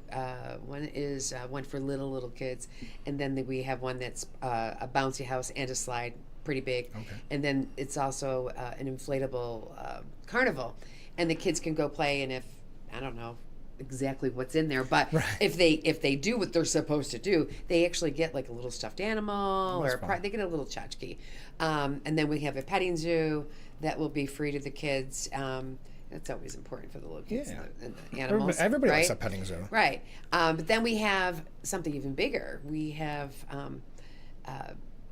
a vendor coming that will be doing pony rides. Okay. And there will be a fee to that. I don't know what it is, but I don't think it's going to be, massive. And then also, which I'm challenging him, I think he needs to go for a horse ride. I would think so. I don't think so. They'll have horses there, so adults can take a ride on a horse too. And they'll have a fairly large area. But then we have entertainment. Mm-hmm. We've got from noon to 2, we have a DJ Ricky will be there, and then from 2 to 3 we have our spotlighters that will do a little performance, and these guys are amazing. They just won a big award in New Jersey. Nationals. I mean, they're the talent is amazing. And one of our students, Sabrina O'Connor, won the overall best performer, and that is on a national basis. So that's pretty amazing. It is amazing. And then from 3 to 6, we have the Three Stones Fire. I always say it wrong, but Three Stones Fire, which is an Irish/Scottish music. Dave heard them and on Cuca Lake for the wine festival there, and he said they were amazing. Yeah, so we have them, and then you're going to see all these people, all of us running around, breaking down stuff and trying to get it over to the concert area. Right. So, and that starts at 7. But, I mean, we got Ben and Jerry's. We got Sipley. Oh, I knew I was going to forget that name. Oh, my gosh. And we'll get back to that. Yeah. We've got Mason Minis coming, which is the little pancake dessert people. I mean, those two. We have bingo. I was going to say, I wondered why no one brought up bingo yet. Thank you. Oh, my gosh. From 1 to 2:30. Yeah. I thought, am I missing something? Notre Dame for how many years? Yeah. Probably 50 out of the 70 they've had bingo. Yeah. But yeah, we have bingo that will be from 1 to 2:30. But we just got a lot. We got the old-fashioned red popcorn cart or truck that's going to be there, and we've got other vendors. It's going to be pretty exciting, I think. We're looking forward to it. And so with the festival itself, I know you need tickets for the Seven Wonders. Do you need tickets for the festival? No. Or just walk in and just attend? It's free admission into the festival. Okay. Spend what you want. I mean, we've got a jewelry vendor that's going to be there. We've got Putnam Amusements that will be doing funnel cakes and snow cones and all kinds of stuff. And then our students and parents and staff, they're making, and I'll let Dave get into this, but they're going to be doing hamburgers, hot dogs, sausage, peppers, onions, salt potatoes. We're going to have pizza, and it's not a fundraiser for us. Okay. So our food prices are really bare minimum. We just want to really cover our costs if we can. But we really want to just say thank you to the community. When you're in the community for 70 years, you can't go very far without somebody knowing somebody who had something to do with Notre Dame of High course. School. Right. And so therefore, we're just opening our arms and saying thank you for all you've done. Please come over and visit with us and hopefully have a good time. And we do have beer.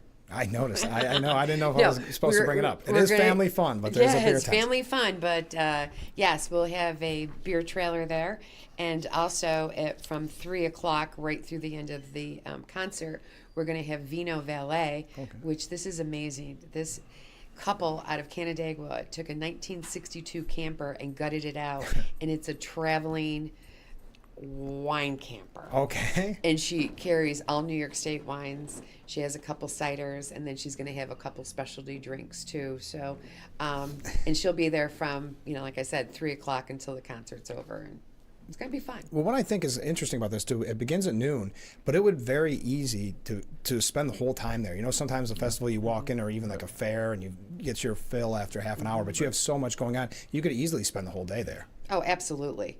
I'm hoping there's going to be enough entertainment and fun for people. And, for those out there that want to come and listen to the entertainment from noon until 6, bring your chair, bring your own chair. If you don't have one, stop one of us. We'll be wearing bright T-shirts, We'll grab you a chair so you can sit down and enjoy the entertainment. You don't have to do the bouncy houses or the horse riding or anything like that.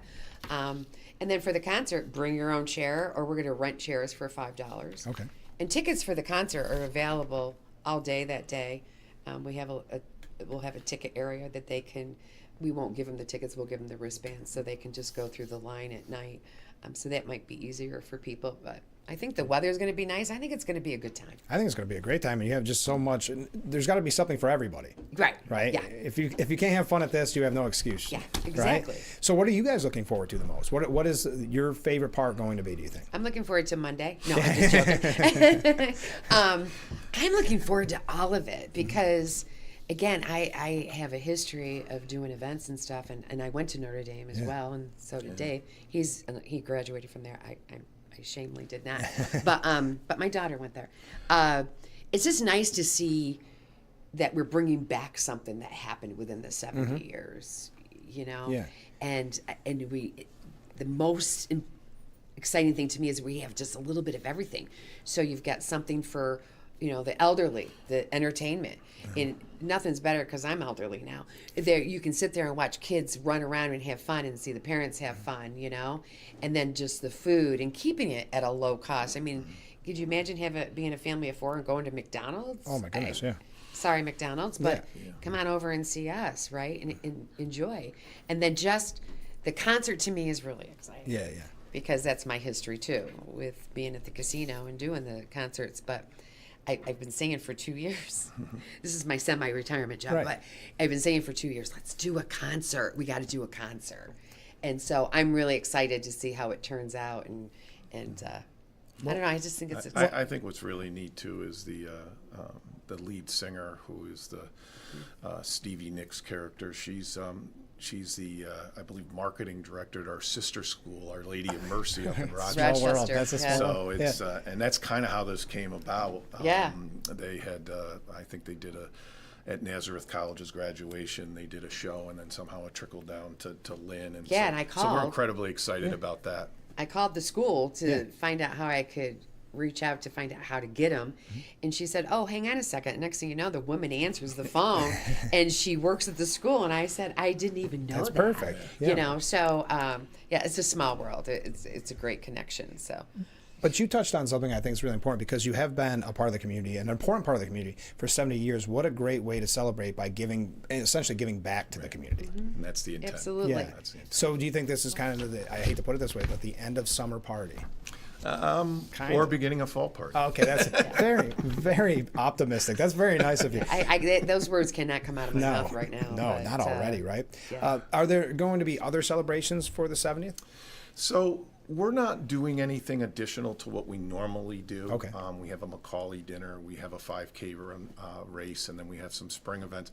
But we're branding everything around our 70th. And we just feel it's really important to celebrate those 70 years. The festival is really the only addition to what our normal schedule is. And like I mentioned, it's not a fundraiser. It's just more of a thank you to the community. Yeah, so. A community get-together, I think. Absolutely. Yeah. And the one thing, we do want to put a little twist to it if it's possible. So October 14th, we have the Macaulay Award dinner, and we have that at the Elmira Country Club. And Sister Macaulay was from Dublin, Ireland, who started the Sisters of Mercy. Of course, she passed away many, many years ago. But she started it in Ireland, but then brought it over to the States. And how many Sisters of Mercy schools are there now? I don't putting know. you on the spot. I'm supposed to put people on the spot. I'm sorry, I just I know didn't there's know. over 100 nationally, but I'm not sure. I think it's a little north of that. So this year, we pick a community recipient, and then we pick a school recipient. And so this year, for the community, we have Mary Ellen and Denny Cuzio. And Denny recently has passed, but they're still together. They're getting the award. And then Dr. Deb Frito, who works at Notre Dame, who is amazing for Notre Dame. She's the school recipient. So we're hoping that we get some of our alumni in from the past years. Of course. I know they won't go as far back as 70 years, but we can, some maybe, of them, right? Yeah, there are still a few, sorry. And then in November, on Thanksgiving morning, we have our Bob Egan Memorial 5K turkey trot, which is his dad. Okay. Yeah, very nice. It's in memory of his dad. And last year we were really successful. Had a great year. Those are popular. 5Ks are so popular. They are popular, and they love it. I We know. get a ton of people, and it's Thanksgiving morning, Yeah, right? yeah. But we're hoping to get, I can't mention her name, but we're hoping to get maybe a past alum who's very, very well known to come and maybe lead the race. Okay. Or maybe have a reception the night before. We'll stay tuned for that. Okay. Yeah, we will definitely let you know. Let me know. So, we're trying to pull in some of our alumni because we have alums that, not just a handful that have made it big in the world, but many. So come on back and visit us in our 70th On the year. 70th. Final question before we go. How does, as we kick off and the bell is about to ring for the new school year, how does Notre Dame look this year? We're doing really well. Good. We have a partnership with Stemmerman Sports and the Junior Aviators, which brought about 25 to 28 new hockey players, students, athletes to the school. Oh, great. And that's a great partnership. Enrollment is up. We're doing well. A good portion of that is with the junior aviators and Stemmerman sports, but otherwise doing very well. We did a lot of capital improvement projects over the summertime, so school's looking great. I think we're all excited, and I think the future's pretty bright for us. Well, great. And come out and celebrate 70 years of Notre Dame High School. We're going to put up the poster at the end of the interview so people can scan the code, but you can just show up and buy tickets at the door, Absolutely. right? Oh, absolutely. Yeah, if they have to. Okay. Yeah. Well, thanks for giving us so much time this morning. Thank you, Frank. Like, have fun on Saturday. Don't just work the whole Well, time. if you're bored, come on down and visit us. Absolutely. I will. Well, thanks for being on the show. We'll be right back with Frankly Speaking after this. Stay with us.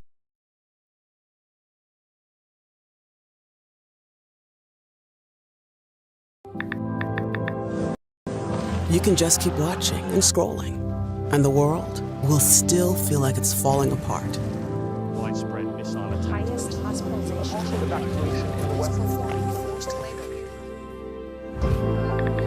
Or you can take action by joining a movement that's creating real and lasting change instead. Partnering with communities around the globe to help uproot poverty and plant seeds of hope for a brighter tomorrow.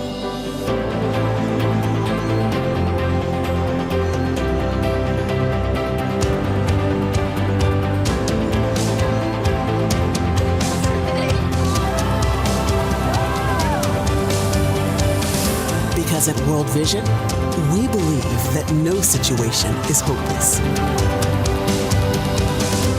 Join a movement that's changing the world for good. Fox 10 p.m. News is the first primetime local news for the Twin Tiers. Our reporters, Haley and Dante, scour the Southern Tier to bring you up-to-date news regarding local businesses, economics, and how national decisions impact our area. If you're not near a TV, don't worry. You can also catch our 10 p.m. news live on WYDCTV.com/livestream. Don't miss Big Fox 10 p.m. news on WYDC, on TV, or our website. If you have one regularly used hair relaxers or straighteners and were diagnosed with uterine, ovarian, or endometrial cancer, you may be entitled to significant financial compensation. I've used hair relaxers for years. I had no idea they could cause cancer. Chemical hair relaxers and straighteners have been linked to serious conditions, including several types of cancer. If you used hair relaxers and have been diagnosed with uterine, ovarian, or endometrial cancer, call us now. There's no fee unless we win your case. Call today.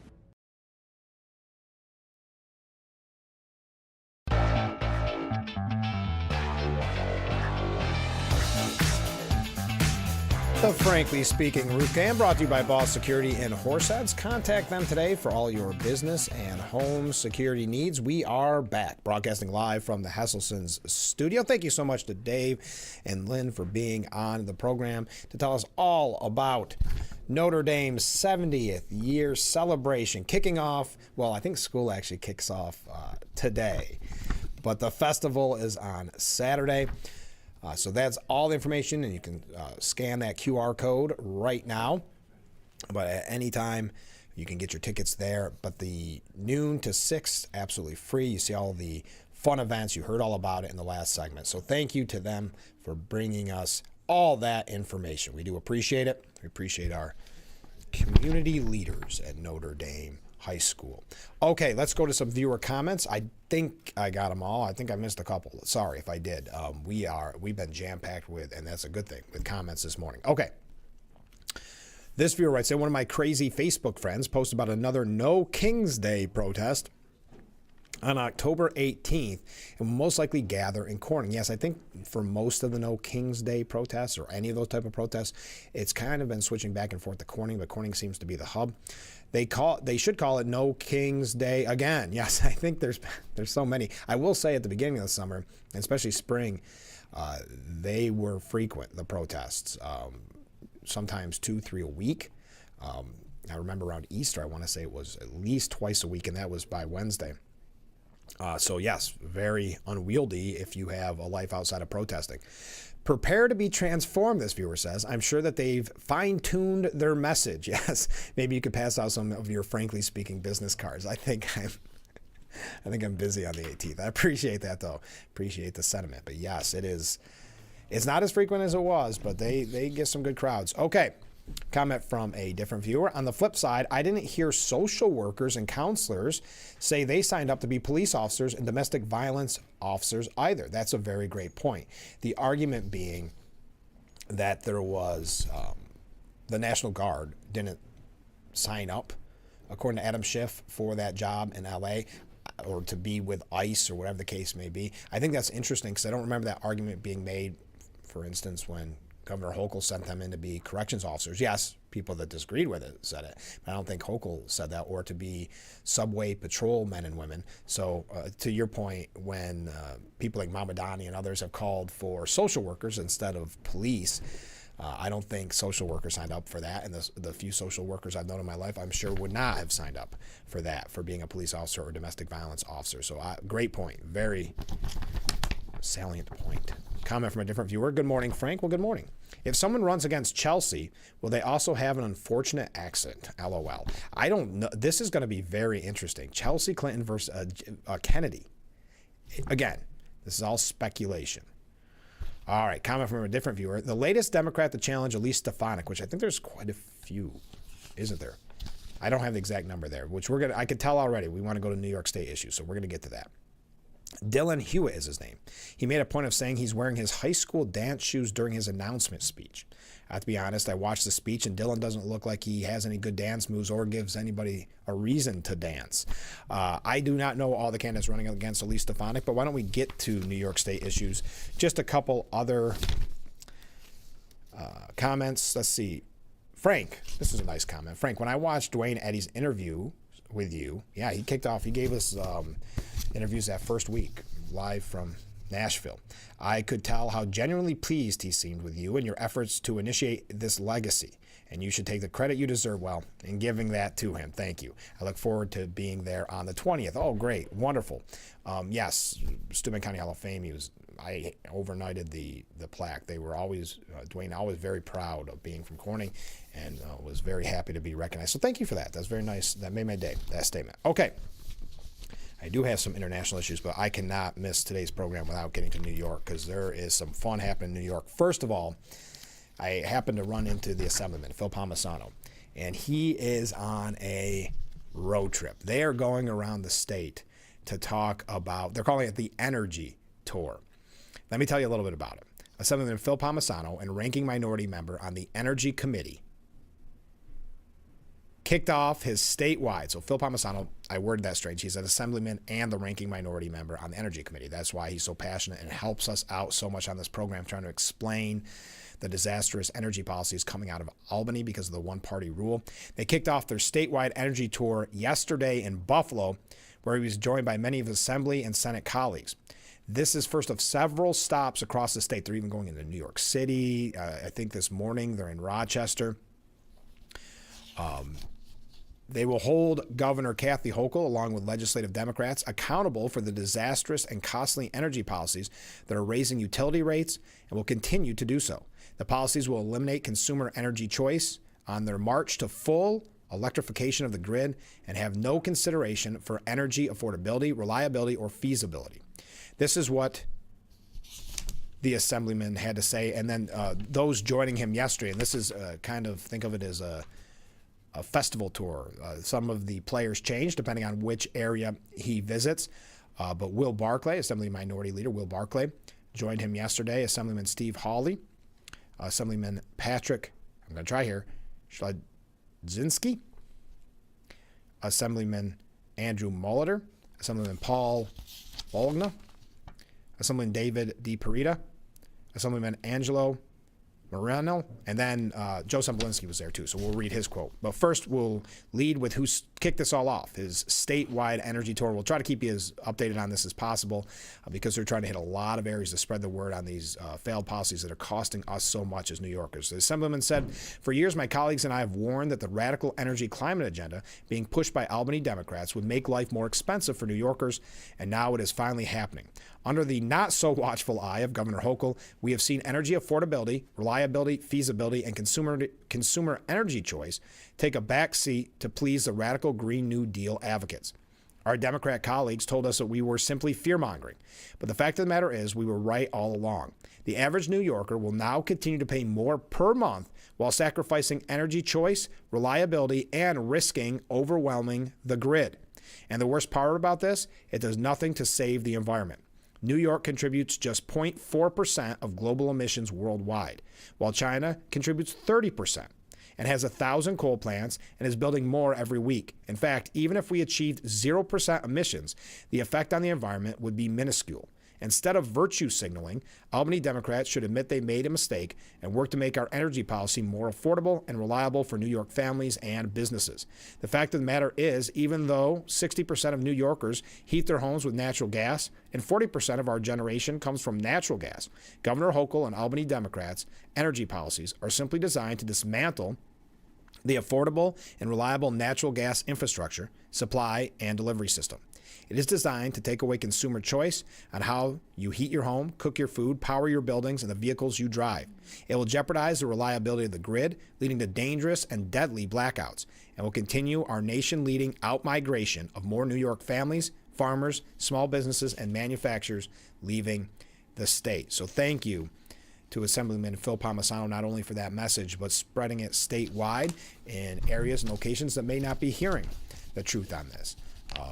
Starting yesterday in Buffalo, I believe this morning in Rochester, continuing throughout the month. Now, Assemblyman Joe Sempolinski, another friend of Frankly Speaking, also in our viewing area, he said, because he was at the conference yesterday, he said, Albany's top-down approach to energy is another example of government overreach that ignores the realities families face in Western New York.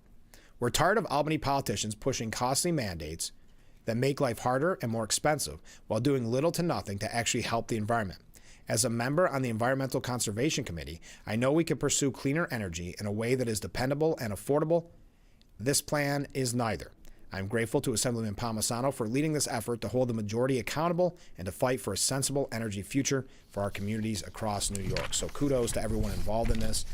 This is necessary to spread the word, especially in areas that may not hear why our energy costs are so much, with many blaming their service provider, when many of those up fees are necessary because of the disastrous plans coming out of Albany. So we've been talking about it all morning, and thank you again to the Assemblyman. Chelsea Clinton is seriously considering a campaign to replace retiring Representative Jerry Nadler in the 12th Congressional District here in New York. Political inside rumors surrounding the former first daughter's interest in the race turned into a firestorm on social media. One New York political insider saying she's probably got a shot if she wants it. And that's been the argument all along, because people thought she'd get involved even earlier on than this. Some speculated Senate, but that's difficult. But though if she gets into Congress, and then we see Chuck Schumer, not very popular, people calling for his ouster in his own party. If AOC doesn't run for that, it could be Chelsea, but maybe Chelsea could beat her. It's all very interesting. And that goes to show you, weirdly, the importance of name recognition. I know you would say that maybe there's a negative connotation there, but not in this instance, apparently, in a very liberal district, the 12th Congressional District. Now, some caution the rumors were fueled by wishful thinking from the Democratic establishment, living in fear of a Democrat socialist taking over a district that includes Manhattan's ultra-wealthy Upper West and Upper East Side. That's really an interesting scenario that the Democrats are in New York and elsewhere, that they want one of the kind of establishment, I know she hasn't been in politics, but obviously has the Clinton name, the establishment over the socialist, who would most likely in a primary win if you look at what happened in the mayor's race, right? Defeating easily establishment candidate Andrew Cuomo, which we heard the rumor is, and Mayor Adams completely denies it, but the White House is trying to give him a job, I think it was with HUD, so that he would step away and perhaps open the door for just a Mamdani Cuomo race. I don't know if it was being done just for a Mamdani Silwa scenario, but it seems more that I think many are saying they don't like Cuomo, but he's still going to be better than Mamdani. I don't know. But Chelsea Clinton eyeing that, and also this Jack Schlossberg, who was the grandson of John F. Kennedy. It's certainly a possibility that he might enter the race. Nothing's been confirmed, but he's got some baggage with him. The way he behaved on social media, especially in regards to his uncle, Robert F. Kennedy Jr. Now, the reason why there are so many names being thrown around, this is a solid Democrat seat. One that once you get in, look at Jerry Nadler, you'll be in for a very long time. But that's what Politico highlights. A trend of acknowledging Democrats' age problem is emerging. The 78-year-old House of Representatives announced his plan to step down this week. It's a weird way of wording that. But Jerry Nadler announced his retirement, and how old is too old to run for office? And this debate, according to Politico, arose from Joe Biden and the debate performance.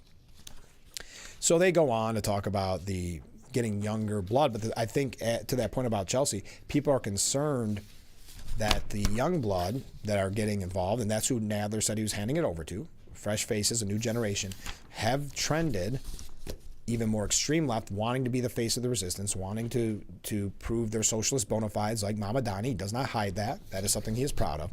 But it's not just calling for those of a certain age to step down. It's those that aren't fighting hard enough and leading that resistance charge. We're going to tell you that when we come back, and then we've got some things on Stefanik. Read your comments. Stay with us.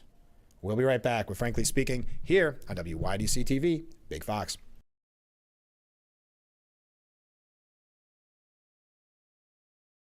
You don't have time to go to the gym?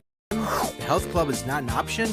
Come to Hesselson today and see why swim spas and fitness systems can fit into anyone's yard and budget. 12-foot, 14-foot, 15-foot, 18-foot dual temperature hot tub and swim spas are all on display in Hesselson's indoor and outdoor showroom.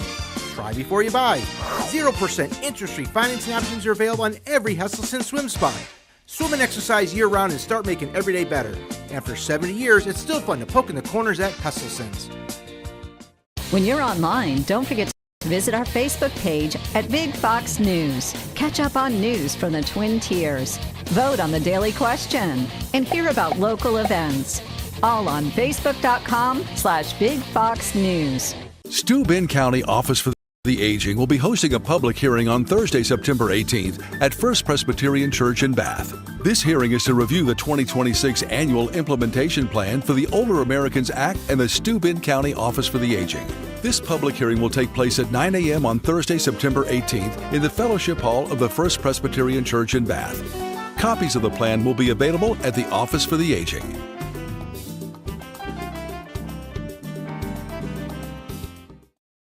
$10 p.m. somewhere. Do you know what your kids are doing online? Brought to you by Ferrario Jeep. When I'm in Elmira and Corning,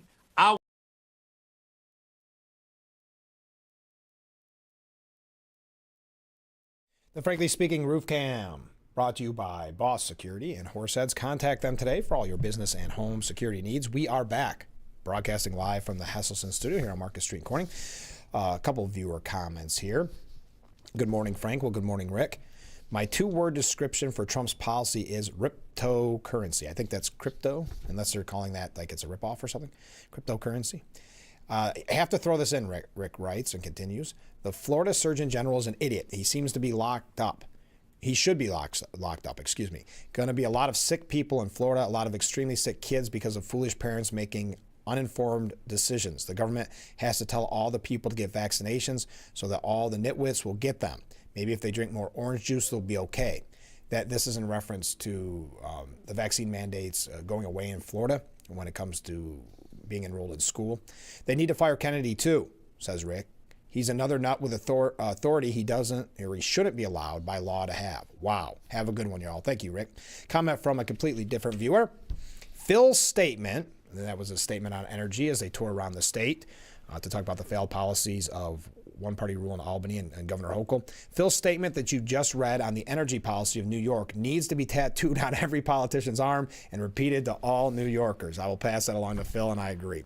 So just quickly, I mentioned it's not just an age issue, the Democrat Party having kind of it's not soul-searching on their policies, but it's looking at how they either go full socialist or they try to go moderate. Well, according to The Guardian, it's time for Chuck Schumer and Hakeem Jeffries to step down. He said this fascist moment, this age of Trump, demands outspoken, unrelenting, and fearless opposition. We all deserve better. That's kind of been a mantra in different terms of the resistance movement. In a recent podcast conversation, the former spokesperson for Jeb Bush sat down with the leader of the House Democrats, Hakeem Jeffrey. Guess which one of them endorsed the Democrat candidate for mayor of New York? I'd guess both of them. Being the former spokesperson of Jeb Bush, I'm not surprised. But time and again, Jeffries has refused to, but it turned out it was Jeb Bush's spokesperson, not Hakeem Jeffries. Jeffries has refused to endorse his own party's official candidate for mayor in his own city, 2 months after Zohran Mamdani won the Democrat mayoral primary in New York by double digits, including Jeffries' own congressional district by 8 points. Jeffrey is not alone in his brazen hypocrisy. Chuck Schumer, the Senate Minority Leader, who represents the state of New York and lives in the city of New York, has also refused the endorsement. If you want to understand why the Democrats are polling at their lowest point for more than 3 decades, look no further than these 2 uninspiring Democrat leaders in Congress. This is interesting because we brought this up yesterday that Hakeem Jeffries has overall pretty much avoided this kind of criticism. He got it for a little bit, but he hasn't been attacked with "you're not doing enough" as much as others. Of course, Chuck Schumer has, but not being enough of the resistance. I don't want to go through all this, but it just talks about how they need to fight more. They need to go, and you need new people like Mamdani.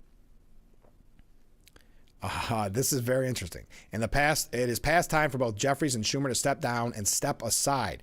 This fascist moment, this age of Trump, demands outspoken, unrelenting, and fearless opposition, whether you are a Democrat or simply a Democrat. We all deserve better. One with a capital D, one lower. We all deserve better.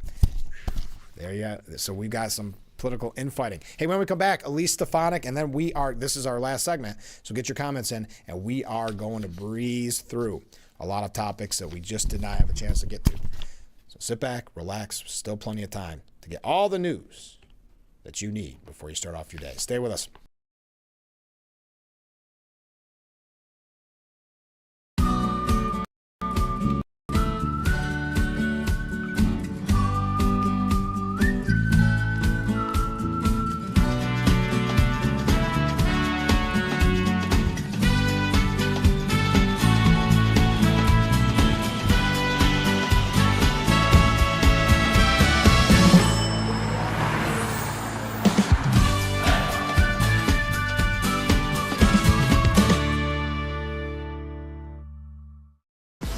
A few words. Urkel, glasses.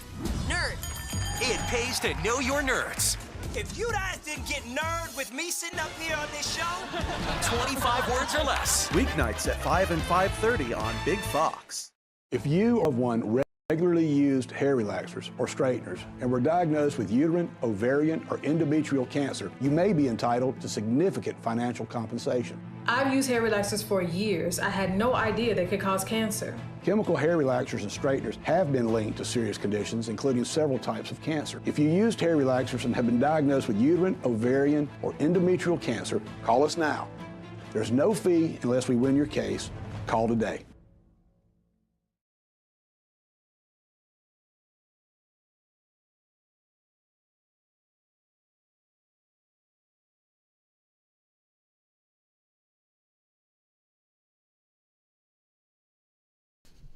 The Frankly Speaking Roof Cam, brought to you by Boss Security in Horseheads. Contact them today for all your business and home security needs. We are back, broadcasting live from the Hesselson's studio. Wrapping up today's edition, Elise Stefanik announced yesterday that she is donating $500,000 to support Republicans and committees in all 62 counties in New York. In her statement, she thanked her supporters for helping to fund her Save New York effort, calling Governor Hochul the worst governor in America. She said the New York Republicans are working to win to save our state. She's also going to be campaigning in New York City, speaking there in support of Republicans, which you can find in the area, but also against Mamdani. But also a good idea that she's going around the state. Interesting, right? I mentioned Eric Adams and the White House are in talks over an administration job at the White House as pressures mount for him to drop out, because it does not look good as of right now. Mamdani is the clear front runner. Could be just kind of a cushy gig at HUD. He denies that he will exit the race. Mamdani says the report of the White House, quote, meddling in New York City's mayoral race is an affront to our democracy. The White House is considering administration jobs for Adams and Curtis Sliwa, and he calls it an affront to our democracy. Everything's an affront to our democracy. My goodness. That makes that very easy. What isn't an affront to our democracy? But that means if they're looking at Sliwa too, and that's according to New York Times, so take it with a grain of salt, that means they are looking for the more moderate Democrat, which would be Cuomo. That's an interesting conversation we'll probably save for tomorrow, because that probably concerns a lot of people, but the idea is either a socialist or it's Cuomo. It's kind of, you know what you get with one of them. That's not good, but it's also better than socialism. That would be the argument. Comment from a viewer, Frank. Thanks so much for letting us know about the Notre Dame Festival. I will definitely be there and with a lot of my family. Also, thank you again. No, thank you. I'm glad it's going to be a fun event. That gives me an excuse to put it up on the screen. The big festival kickoff all day. I know many people are going to be looking forward to the bingo from 1 to 2:30, but that's just a full day of fun. So I'm glad I could pass along that info for you. A great way to kick off the school year. All right, does that do it for us? Let's go through a couple quick things. I mentioned this earlier, but didn't get a chance to quote it. A former head of the Chicago Police Department, Jody Wise, called out the two top Democrats in Illinois, arguing they are afraid of being humiliated by Trump having a successful crime crackdown. After Trump caused shockwaves with his crackdown on D.C., Pritzker, and Brandon, you've heard all the Brandon Johnson, you've heard all the rhetoric from them. So what the former police chief said, head of the Chicago Police Department, Jody Wise, is they're too afraid that Trump's crackdown would work. They don't want to see that success like it's been successful in Washington, D.C. This I just find to be a funny headline, and why not? Mark writes in that on October 4th, Lee Stefanik will be in Schuyler County. Have a great day, Frank. Thank you very much. Some people have sent me that, but the link was broken. If anybody could get me more information on that, just text it to this number on the bottom of the screen. I'd like to hear more what the event is, what exactly, is it a rally, is it a fundraiser? I'd love to hear more if anybody has that information. I had received a couple people sent me the Facebook post, but for whatever reason, looked like it had been taken down, so I didn't have the information. All right, just to laugh at this headline. RFK Jr. aide, someone that was close, worked as his aide, Hannah Anderson, accidentally crashed into his vehicle after she was fired. If that was an accident, that is a very bad day for Miss Anderson. Kennedy's former deputy chief of staff was fired from her position on July 16th, just 6 months into the role. In a moment of hot-headed distress, Anderson accidentally backed up into Kennedy's car after learning she lost her job. Oof. That is a difficult day. On that note, thank you for all the great comments and all the waves. Thank you to Notre Dame for being on the program, representatives from Notre Dame, for their Celebrating Legends and Legacies Festival. We'll remind you tomorrow so you don't miss out. I think that does it for us. Have a great day. We'll be back tomorrow morning starting at 6 a.m. for Frankly Speaking. I look forward to it already.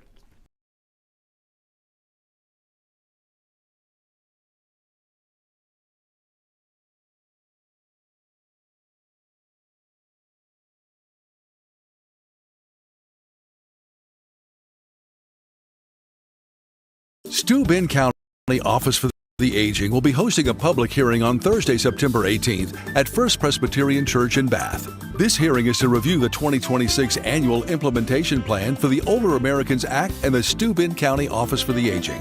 This public hearing will take place at 9 a.m. on Thursday, September 18th in the Fellowship Hall of the First Presbyterian Church in Bath.